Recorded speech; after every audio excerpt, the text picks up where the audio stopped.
Hi friends, இன்றைக்கி நம்ம ஊரில் மழை பெஞ்சிருக்கு. மழை பெஞ்சதுனால செடிகள்லாம் நல்லா தழுத்து நிற்கி. பாருங்க, வாழை மரம் நல்லா தழுவிட்டு நிற்கி. அவங்க பக்கத்தில் இருப்பாங்க பாருங்கள், செம்ம ஃபாஸ்ட்டாக வளருது. இன்னும் அதோட இதில் மழை விழுந்தால் போதும், இந்த செடி டக்கு டக்கு டக்குன்னு வளர்ந்துக்கிட்டே இருக்கும். இதுவும் அதுக்கு போட்டியுமே வருதுன்னு நினைக்கிறேன். வேறு இது மாமரம்.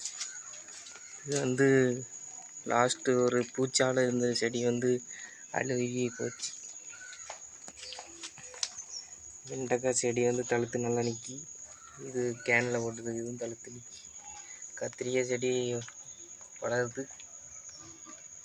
இது கருவேப்பிலை செடி.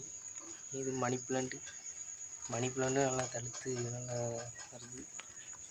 இது பிச்சி பூ மழை பெஞ்சாலே சொல்ல வேண்டாம், பட் ஜம்முன்னு வளர்ந்து நிற்கி. பாருங்கள், தழுவுலாம் பாருங்கள். மண் போட வேண்டியிருந்துச்சு, மண்ணெலாம் போட்டாச்சு. Money plant. சரி, நம்ம வீடியோ பிடிச்சிருந்தா லைக் அண்ட் சப்ஸ்கிரைப் பண்ணுங்கள் ஃப்ரெண்ட்ஸ்.